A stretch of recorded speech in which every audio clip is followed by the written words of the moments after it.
Fala, Datena, bom dia, tudo bem? Não, tudo mal. Eu tô vendo, pô. E Eu tava você, aqui na espero que com espera, já você vi que tudo bem. você começou a Espero que com terça-feira você com a tudo bem. virada. Não, cara, você acorda com o cara já contando mentira pra você, pô. Aí não, né? Já tem tanta gente mentindo nesse país, pô. Aí não dá, né? Aí eu fico pé da vida mesmo. Já tomei 17 remédios, 18 insulinas e, pô, o cara vem mentir pra mim, ferrando os pequenininhos ainda, cara, que são os maiores. Bom, Guilherme, bom dia. A questão é essa mesmo. Vamos começar pelo começo. Se nos Estados Unidos os caras estão tendo problema de governabilidade, se esse Trump não desaparece do cenário de jeito nenhum, isso é muito parecido aqui no Brasil.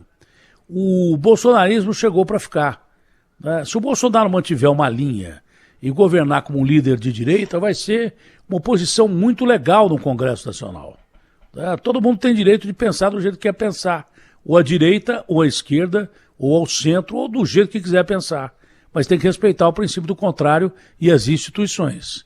Nos Estados Unidos, que a gente diz será a maior potência democrática do mundo, esse Trump está enchendo o saco, e é ele quem enche o saco, em que atrapalha tudo. E já está pregando revolução de novo. Nos Estados Unidos, imagina o Brasil, cuja democracia ainda é incipiente, se bem que ela funcionou. Já meteu o presidente para fora, já meteu o presidente preso, já meteu... As instituições funcionaram. Até agora funcionaram.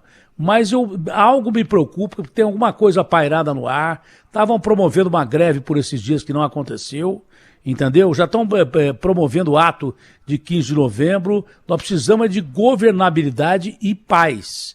É isso que a gente precisa no Brasil. Não sei se você entende dessa forma também. Bom, Datena, eu concordo contigo que é momento de acalmar os ânimos, é momento da gente superar o que a gente viveu nesses anos, porque polarização, meu caro, polarização no Brasil sempre existiu. Aliás, não dá para você imaginar que num país tão desigual como o nosso, num país que convive com a fome, com a violência, com o desemprego, com toda a desigualdade, que nós vamos ter o clima político da Suécia, da Noruega, da Dinamarca. Não vai ter. Agora, polarização é uma coisa, intolerância, violência política, tratar o adversário como inimigo que tem que ser assassinado é outra coisa. E esse segundo ponto nós temos que superar. Lamentavelmente, o bolsonarismo trouxe isso para a política brasileira nos últimos anos, estimulado pelo próprio Bolsonaro. Nós vimos isso com ele demorando para reconhecer, e na verdade até hoje, de um ponto de vista formal, não reconheceu o resultado das eleições em que ele foi derrotado. Isso, inclusive, ajudou a estimular esses movimentos que tiveram nas ruas na semana passada.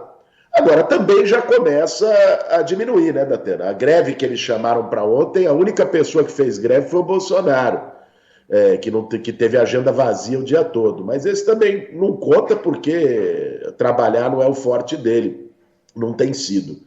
Mas eu acho que o papel, tanto da equipe de transição agora, como do governo Lula, é construir uma pacificação dos ânimos, é superar esse momento de intolerância e dar conta dos desafios de reconstrução nacional, dar conta do desafio de poder aumentar o salário mínimo, poder voltar a gerar emprego e renda, poder combater a fome, todos esses temas que, aliás, a gente falou muitas vezes aqui, tive a oportunidade de falar no seu programa várias vezes durante os últimos meses e últimos anos sobre o aumento da fome, o aumento do desemprego, a necessidade de um auxílio de 600. Você tem sido um defensor de todas essas pautas populares também, de retomar investimento público em moradia, em transporte público, em infraestrutura.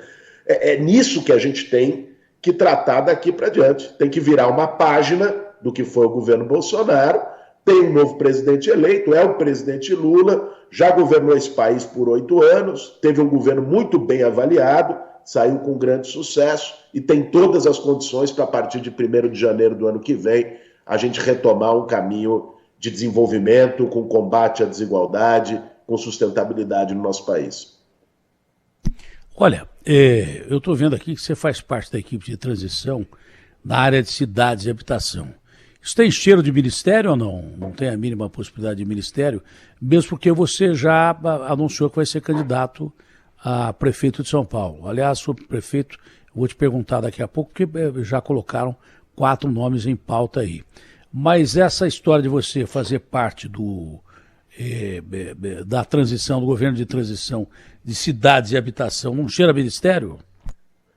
Não, Datena, isso não tem a ver com qualquer tipo de convite ou compromisso em relação ao ministério. O papel da equipe de transição é a gente colher os dados de cada uma das áreas. Então, por exemplo, eu vou estar lá, como é que tá, quantas obras paradas de moradia nós temos no Brasil? Quanto precisa para o orçamento de 2023 para poder retomar essas obras e poder entregar a casa para as pessoas? Quantas famílias em situação de rua nós temos cadastradas no cadastro único nas principais cidades brasileiras e qual é o orçamento para poder atender essas famílias, seja com locação social, seja com qualquer política pública, com parceria com as prefeituras, o que seja.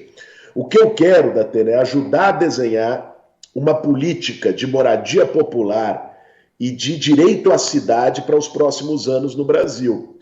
Você sabe que o último governo do Bolsonaro, aliás, desde o Temer, foi acabando com o programa Minha Casa Minha Vida, que era o programa de habitação que existia no país, feito pelo Lula, mantido pela Dilma, e ele criou o tal do Casa Verde Amarela, que é uma falácia porque não saiu do papel e porque na prática ele não era um programa social. O Casa Verde Amarela era uma linha de crédito imobiliário para famílias de classe média baixa, para poder obter sua moradia com juros mais baixos. Mas 92% do déficit habitacional brasileiro, 92% das famílias que precisam de casa no Brasil, ganham menos de 3 salários mínimos e não eram atendidas pelo Casa Verde Amarela. Então nós queremos voltar a atender essas famílias, retomar as obras paradas, pegar a obra, projeto que está com alvará de obra há 2, 3 anos, Datena, fazer sair do papel. Então, o papel da equipe de transição é desenhar isso. E uma política urbana, meu caro, para a gente não repetir os erros. O Minha Casa Minha Vida também estava caindo pelas tabelas antes do Bolsonaro, porque já havia invasão de crime organizado em vários setores do Minha Casa Minha Vida, no Rio de Janeiro, principalmente no Rio de Janeiro. Os caras estavam tomando conta do Minha Casa Minha Vida, botando gente para correr e daí por diante. Eu disse aqui que o Brasil nunca teve uma política séria de habitação. Não teve mesmo. Senão não tinha tanta gente na rua assim. Discuti até com o prefeito interino, que mandou uma nota dizendo que eu era antidemocrata aí para a televisão, que eu disse que São Paulo é uma cidade que tem uma das maiores posições do mundo, uma das cidades mais ricas do mundo, não é? E que tem uma cidade sem gente com teto sobre a cabeça. Não tem política habitacional. Ele disse que tinha. Eu falei que não tinha, e não tem mesmo. Nós precisamos disso. Agora, você quer ver um exemplo? Cadê o vídeo do Edu Lira? É o melhor exemplo para político. Eu acho que todo político que fosse assumir pela primeira vez a política, porque tem gente que já rouba há muito tempo, isso não vai entender. Mas o que entra pela primeira vez na política, para aprender a não roubar com os outros que já estão, alguns deles, né? Porque muitos, como você, não metem a mão no povo, mas tem gente que rouba pra caramba o Brasil, por isso que o Brasil não vai pra frente. É uma ladroeira desgraçada e sob toda a bandeira, não é sobre uma bandeira só, não. Tudo quanto é partido, por exemplo, desses movimentos que houve ultimamente aí, meteram a mão fazendo caixa 2, principalmente da Petrobras. Agora, ouço o Edu Lira falando aí, é só pegar esses caras, pega um cara desse aí, toma aula de 1 hora com esses caras que pegam, eles mexem com milhões de dólares, que eles pegam de milionários e fazem o dinheiro chegar aonde? No pobre. O político entra lá pela primeira vez, aquele lá ficou rico, tem 150 fazendas, eu vou falar, como é que você fez? Eu pego 100 para mim e dou 20 pro povo e tal, já tá bom. O povo não precisa tanto e tal. Então, pegar esses caras pretos, Zezé da Cufa, Marcivan da Cufa, Edu Lira, do Gerando Falcões, Alcione da Amigos do Bem. Pega esses caras e tem uma aulinha com esses caras de como você administrar milhões que não são seus, né? E fazer chegar na ponta que é o pobre. Quer ver o vídeo que o Edu Lira me mandou agora de manhã? Vamos ver, vamos rodar. Salve, galera, concorda comigo que essa casa aqui representa o Brasil atolado no século XVIII? Uma vergonha social. Mas olha que essa casa tá dando espaço para casas como essa, lá na favela Dois Sonhos, feito junto com o Favila com tubos de pasta de dentes. E essa grande inovação social tá nos ajudando a acelerar a nossa missão de transformar a pobreza da favela numa peça de museu antes de Marte ser colonizado. Ó, vem cá.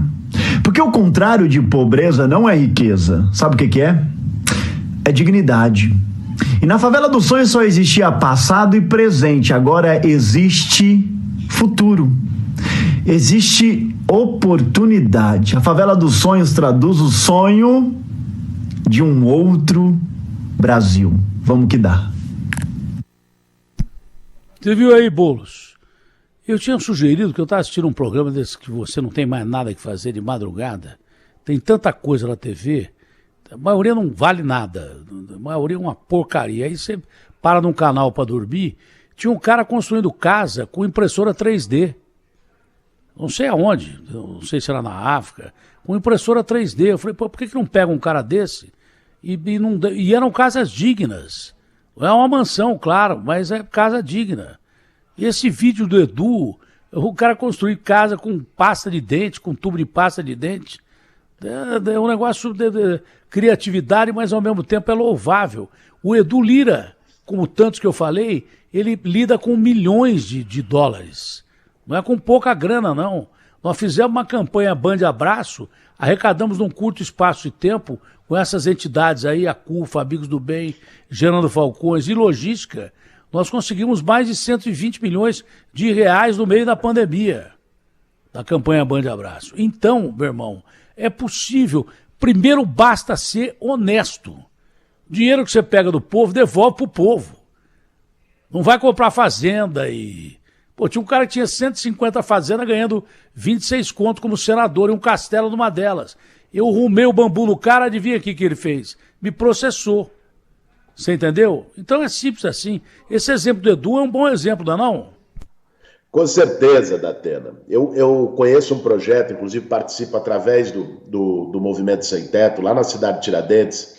Um dia seria legal também você ter oportunidade de ir lá conhecer, que é a comunidade Esperança Vermelha, que era também barracos de lona, de plástico, que as pessoas estavam, e em parceria do movimento social com a ONG Teto, se fez também essas moradias provisórias, com outros tipos de material. Eu acho que todas essas iniciativas são muito válidas, e elas precisam ser complementadas com política pública do Estado, porque por mais que a sociedade civil se organize com criatividade e possa fazer isso, e isso é muito louvável, o papel de garantir moradia digna, de combater a pobreza, de combater a miséria, é o papel do Estado. E nós pagamos imposto justamente para isso. Então, você ter um programa de moradia que, inclusive, possa aprender com os erros dos programas anteriores, Datena. É esse debate que eu quero levar até para o próprio governo de transição. Porque uma coisa é só fazer casa, outra coisa é você dar qualidade de vida e condições de direito à cidade para as pessoas viverem. Então não basta você fazer uma moradia lá no fundão de não sei onde, que está a 2 horas do local de trabalho. Deixar o cara isolado lá. Que não tem creche, que não tem posto de saúde. Então hoje o que está se discutindo no mundo todo é redução de distância nas grandes cidades. Ou seja, você aproximar local de moradia de local de trabalho, você fazer moradias no centro, você levar oportunidades de emprego para as periferias, você levar infraestrutura de lazer, de cultura, de esporte, de saúde, de educação, para as regiões onde vão ser construídas as novas moradias. Ou seja, nós temos que ter um conceito que não é fazer depósito de pessoas. Vai lá, faz um conjunto habitacional com 2.000 pessoas no fundão de não sei onde, porque aí, de fato, gera toda a oportunidade para que isso vire, como você mencionou, como você faz o trabalho chegar até o cara? Fizeram, né? A pergunta é lógica. Como é que você faz o trabalho chegar até o cara? Para o cara não pegar... Hoje, a maioria das pessoas trabalha em região central da cidade ou próxima da região central. Demora 2 horas, 2 horas e meia pegando 2, 3 busão, andando a pé para vir, e mais 2 horas e meia, 5 horas o cara passa dentro de um ônibus ou andando de pezão para chegar no trabalho, 2 a 2 horas e meia. Como fazer o trabalho chegar perto do cara? Né? Como é que você faz? Dá isenção fiscal, reduz o preço de terreno para empresas se instalarem na periferia. Como é que você faz o trabalho chegar até o cara? Porque você tem razão. Não adianta você botar o cara morando numa casa até digna, a milhares de quilômetros do trabalho, porque o cara vai passar o dia inteiro dentro de busão e quando chega em casa toma um banho, janta, vai dormir e tem que 4 horas da manhã estar na rua de novo. Então, como fazer o trabalho chegar até o cara? São 2 caminhos, Datena. O primeiro é justamente o que você falou, fazer o trabalho chegar até o cara. Existem mecanismos de indução, os planos diretores permitem, seja de isenção fiscal, de estímulos, de estímulo em potencial construtivo. Existem vários mecanismos urbanos e fiscais para você estimular uma empresa a se estabelecer nas periferias. Né? Eu acho que esse caminho precisa ser utilizado. Mas existe um outro lado, que é você também levar as pessoas mais pobres, os trabalhadores que estão nos fundões das periferias urbanas, para morarem mais perto de onde já há oferta de emprego. Então, isso é você executar aquilo que já está previsto no Estatuto da Cidade. Eu estava ontem, Datena, numa reunião com o Procurador-Geral de Justiça aqui de São Paulo, né, do Ministério Público de São Paulo, e com representantes do Ministério Público de Habitação para discutir casos de reintegração de posse, uma regulamentação para evitar violência em despejo e tudo mais. Eles me passaram um dado de que até 2013 você não teve uma única notificação na cidade de São Paulo de imóvel abandonado, né, porque está na lei, está no Estatuto da Cidade, que um imóvel que está abandonado sem função social, ele tem que ser notificado, e se o proprietário não fizer nada, deixar ele abandonado, lá a prefeitura pode tomar para fazer moradia popular. Né? Isso está numa lei de 2001, com o Estatuto da Cidade. Até 2013, 12 anos depois, nenhum imóvel tinha sido notificado. Então nós precisamos pressionar, é um papel do Congresso, é um papel do governo, para que essas notificações aconteçam, para que esses imóveis sejam desapropriados, porque às vezes é até mais barato, Datena, você requalificar tanto prédio abandonado que tem no centro de São Paulo, que está ali servindo só para coisa que não presta. Ninguém sabe de quem é. Só tem gente que não sabe de quem é aqueles prédios. O poder público não sabe de quem é. Às vezes é de fundão internacional que está ali parado. Com certeza, é de offshore, às vezes é de dinheiro da corrupção, que foi parar lá fora com offshore e virou aqui esse investimento de imóvel. Mas o poder público tem os instrumentos para desapropriar, Datena. Desapropriar, requalifica, bota a família para morar. Você imagina o trabalhador que mora no Grajaú, que mora no fundão de Perus, lá no Recanto dos Humildes, que mora no fundão de São Miguel, do Itaim Paulista, essa pessoa poder morar na Praça da República e ir a pé para o seu trabalho. Isso melhora a qualidade de vida de todo mundo, isso melhora o trânsito na cidade, isso diminui a superlotação do transporte público, isso reduz poluição, cria novos meios de mobilidade, isso é bom para todo mundo. Então eu acho que o debate de questão urbana, de direito à cidade, ele não é simplesmente construir casas, ele tem que ser uma maior integração e uma melhora da qualidade de vida das pessoas. Olha, agora há pouco a gente ouviu o Barão falar realmente alarmado com a situação do Congresso americano, que pode ficar dividido e prejudicar a governabilidade do Biden. E pode mesmo. Só que lá o sistema é diferente. Né? O sistema lá, depois do Trump, passou a cheirar golpe. O que ninguém esperava que fosse acontecer num país desse tamanho da democracia, a maior potência econômico-militar do mundo, aconteceu com a invasão do Capitólio.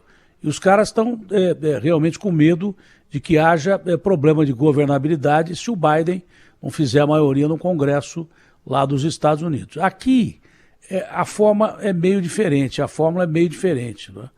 Isso aqui é um parlamentarismo disfarçado que o cara precisa governar com todo mundo, senão está ferrado.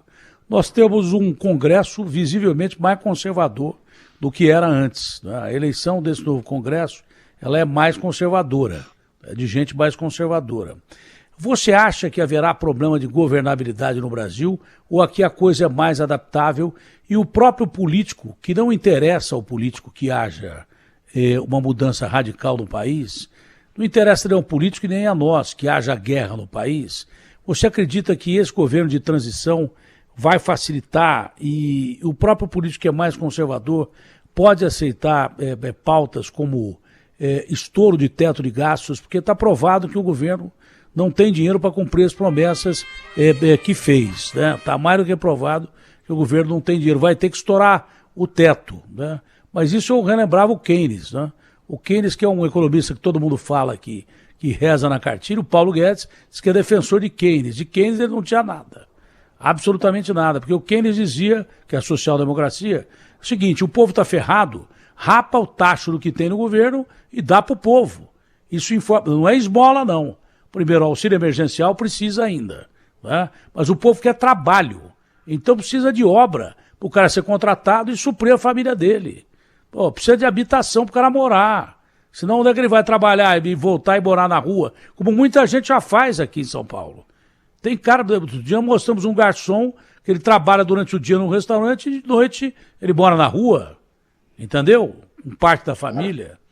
Então, você acha que vai haver problemas da passagem, da transição do governo do Bolsonaro com o Congresso, que é mais conservador, mais ao lado do Bolsonaro, para a questão de governabilidade do Lula, ou não?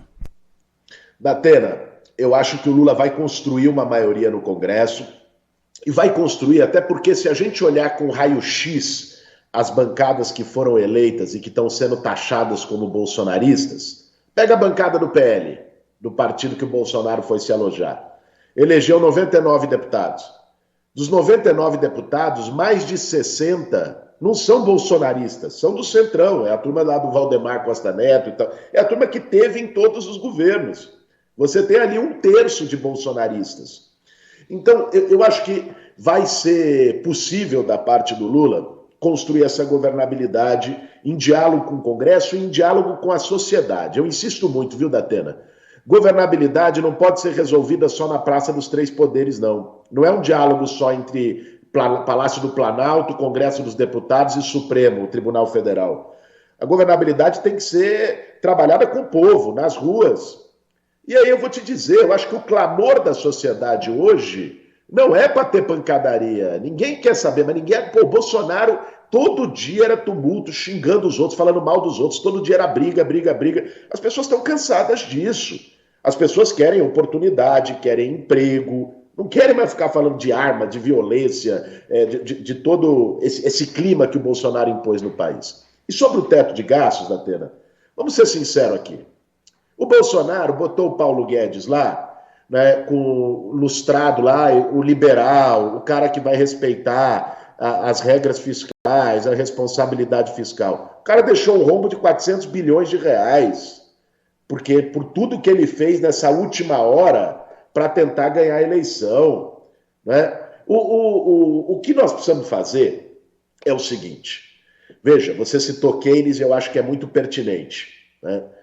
Para a gente poder sair de uma crise, olha os Estados Unidos, olha qualquer país do mundo, e aqui eu não estou falando de comunismo, eu estou falando dos países capitalistas e liberais. Para poder sair da crise, precisa ter investimento público. Porque o investimento privado, Datena, ele só vem quando o povo tem dinheiro no bolso. Se você é dono de uma empresa, se quem está escutando a gente agora é dono de uma empresa, você não vai investir num país, abrir uma fábrica, gerar emprego, se os consumidores não têm dinheiro para comprar o teu produto. Então, o investimento privado vem num segundo momento. O investimento público, que aí eu estou falando, pega uma obra de moradia, a gente estava falando de moradia agora, ou uma obra de saneamento básico.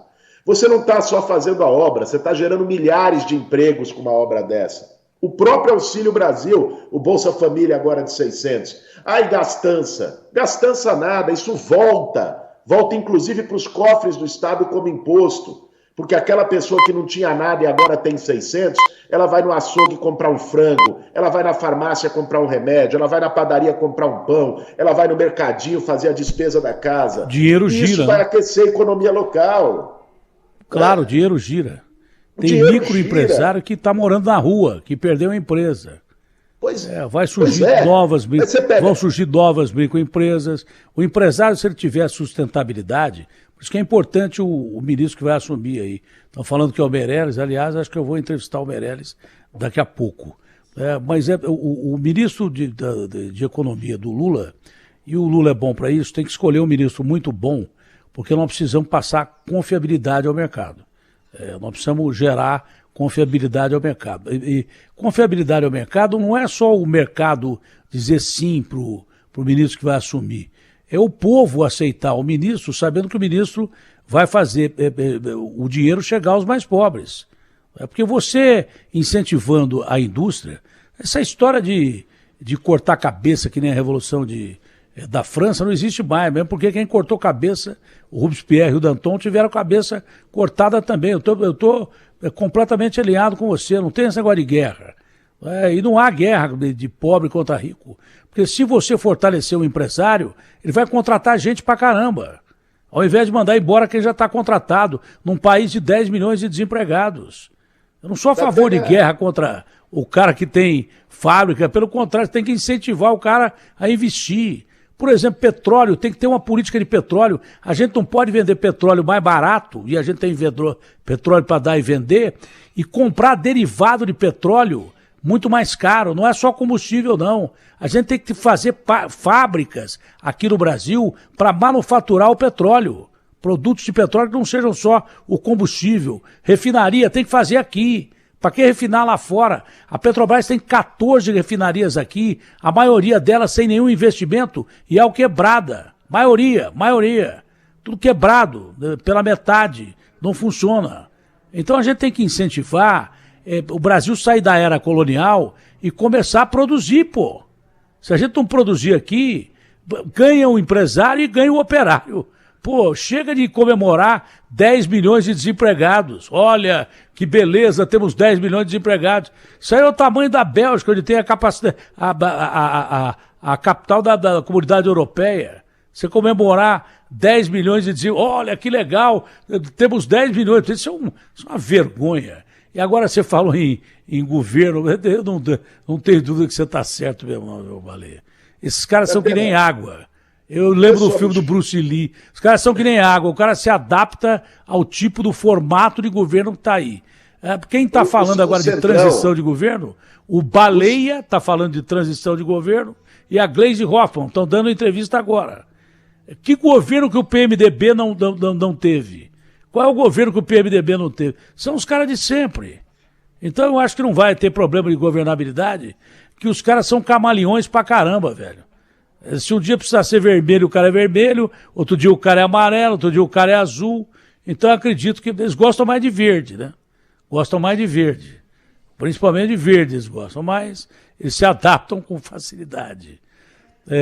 Bolo, você ia completando, mas tem uma pergunta aqui para você também. Aqui está dizendo, olha, o Boulos pode ser candidato a prefeito de São Paulo. Acho que já falou aqui há mais de um mês que é candidato a prefeito de São Paulo. A última entrevista que eu fiz contigo, você confirmou que é prefeito. Aqui está dizendo, olha, o Boulos pode ser candidato. Ele não pode ser, acho que você já é candidato, né, Boulos? A parte até de acordo aí do governo. Não, primeiro só complementar o que você disse, que eu acho que tem uma sintonia completa. Veja, combate à desigualdade, fazer política social, fazer política de transferência de renda, fazer investimento público para gerar emprego para as pessoas é bom para todo mundo. Não é bom apenas para quem vai receber o emprego, não é bom apenas para quem vai receber o Bolsa Família, não é bom apenas para quem vai ter uma casa, é bom para a sociedade como um todo. Você aquece a economia, você dá mais oportunidades para aqueles que não têm nenhuma e abre o leque de mercado para o empresariado que já tem as suas oportunidades. Nós estamos falando aqui em abrir campo de trabalho e dar residência. Não estamos falando aqui em comunismo, não.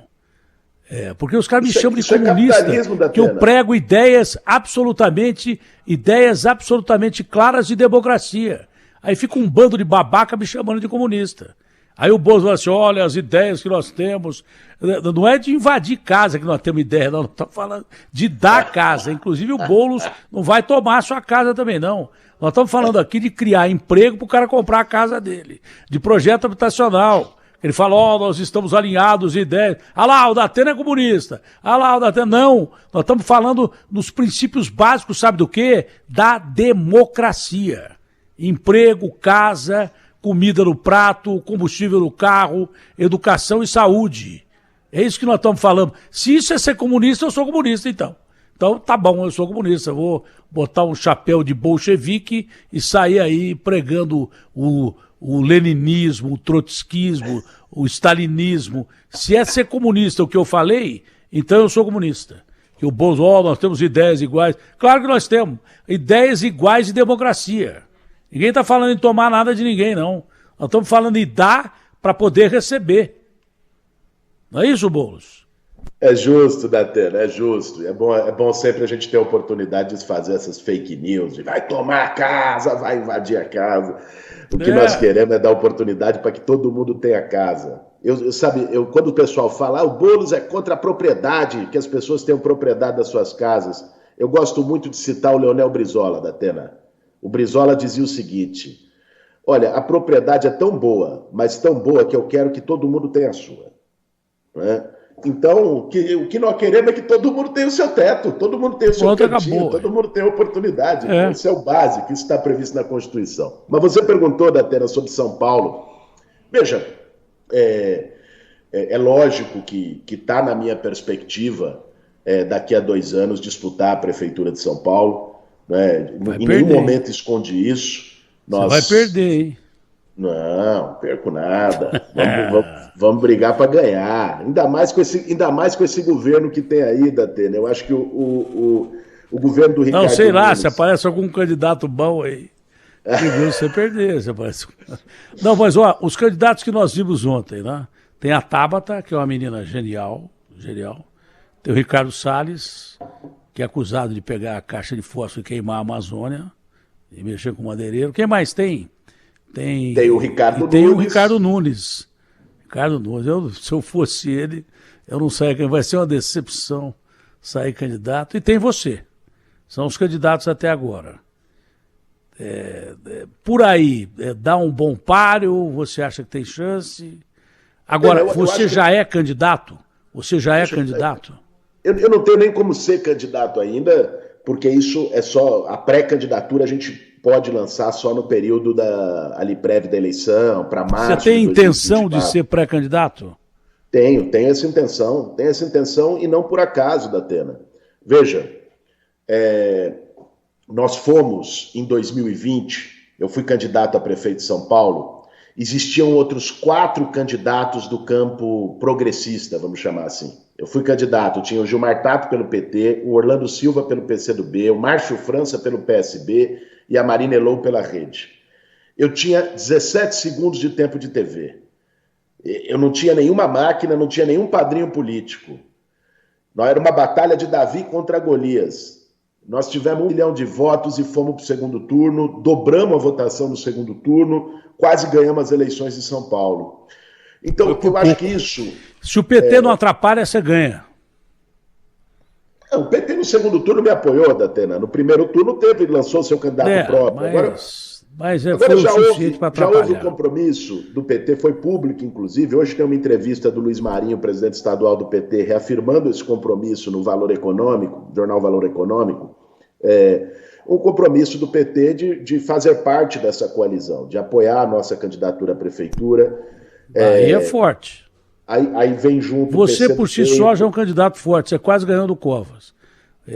Eu participei durante um tempo hoje o pessoal está federado com a Rede. O Covas me falou que o único adversário que ele temia era você.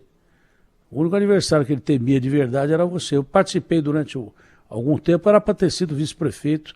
Parei no meio do caminho, porque começaram a me encher o saco. Eu larguei, saí fora mais uma vez. Mas o Bruno sempre gostou muito de mim e confiava em mim. Ele falou, olha, eu tenho problema de saúde, se eu tiver que me afastar momentaneamente, você assume, eu quero deixar na mão de um cara que eu confie. Então, durante muito tempo eu estive na campanha dele. O cara que ele temia sempre era você, mas temia numa boa, né? Tanto que os debates foram em alto nível. Nós né? fizemos uma A respeitabilidade entre você e o Covas foi um negócio muito legal, pô. Nós fizemos uma campanha muito civilizada. Eu tinha respeito pelo Bruno, tinha uma divergência política. E ele por você. E ele por você. Somos de campos políticos diferentes, temos visões diferentes de cidade, visões diferentes da política, mas isso não impede de se respeitar. Nós fizemos uma campanha se respeitando. Eu, em nenhum momento, você sabe disso, agora, até lá, toquei, Guilherme, por exemplo, para encerrar, na situação de saúde delicada do Bruno. né? Porque isso não era, isso, em respeito a ele, né? E por uma questão de humanidade, isso não era tema que eu deveria tratar na eleição. Né? Respeitei deve ter tido algum idiota que mandou você tratar disso, né? Deve ter tido algum idiota que deve ter te buzinado isso. Mas pela sua personalidade, você jamais faria isso. Agora, para encerrar, isso impede que você assuma um cargo no governo Lula? Porque estão insistindo aqui na pergunta do Ministério de Cidade. Isso impede de você aceitar um ministério e depois ser candidato ou não? Datena, a prerrogativa, quem indica ministro é o Lula. Ninguém se indica ministro, né? Mas se ele te indicar, você pensa na história? Se ele te indicar? Eu vou te dizer que o que eu diria para ele é o que eu vou te dizer aqui. A minha preferência, Datena, é no ano que vem poder exercer o meu mandato de deputado federal, que eu tive com mais de 1 milhão de votos dos paulistas, porque tem uma batalha importante no Congresso e também porque, sendo aqui muito franco e direto contigo, eu devo ser candidato a prefeito daqui a 1 ano e meio. Então eu teria, se fosse ministro, teria que me desincompatibilizar do ministério e talvez não conseguisse deixar um legado e uma realização num período tão curto, né? E talvez o governo, inclusive, não fosse beneficiado por isso, porque não teria uma continuidade na sua política. Então acho que a maneira que eu posso contribuir melhor para a reconstrução do Brasil é mais importante para o partido. É mais importante para o partido. Fora isso, o que você acha da pandemia que está se alastrando pela cidade de São Paulo? Ah, não, é o Boulos errado. Então nós vamos entrevistar o Boulos que conhece de pandemia, talvez amanhã. Tá bom? Guilherme, prazerão falar com você.